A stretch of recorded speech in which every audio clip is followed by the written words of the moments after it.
China इस्लाम को एक मानसिक बीमारी मानता है जिसे ठीक करने की ज़रूरत है, क्योंकि इस्लाम में बेसिकली दो ही कॉन्सेप्ट्स होते हैं। एक होता है दारुल इस्लाम, यानी कि एक ऐसी दुनिया जिसे हाउस ऑफ पीस बोलते हैं, जहाँ पर शरिया का कानून लागू होता है, और दूसरी दुनिया बटी हुई है दारुल हर्ब में, यानी कि जहाँ पर शरिया कानून फॉलो नहीं होता है।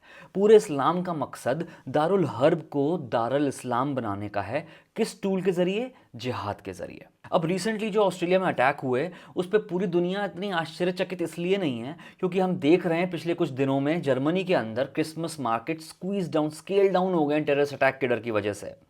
पेरिस के अंदर न्यू ईयर्स ईव की सेलिब्रेशंस कैंसिल हो जा रही हैं टेररिस्ट अटैक के डर की वजह से। और आप देखोगे कि ये अटैक्स डेमोक्रेटिक कंट्रीज में ही होते हैं। कभी सुना है किसी गल्फ कंट्री के अंदर अटैक हुआ हो? चाइना में, अब तो रशिया में भी नहीं होते, क्योंकि डेमोक्रेटिक कंट्रीज परमिशन देती हैं प्रोटेस्ट करने की, सड़क पर उतरने की, अपने अधिकार मांगने की, जो किसी भी इस्लामिक मुल्क में नहीं मिलते वो अधिकार। अब बात आती है कि एक व्यक्ति भागकर गया और उसने गन छीन ली आतंकवादी से, वो भी एक मुस्लिम था, अहमद अल अहमद।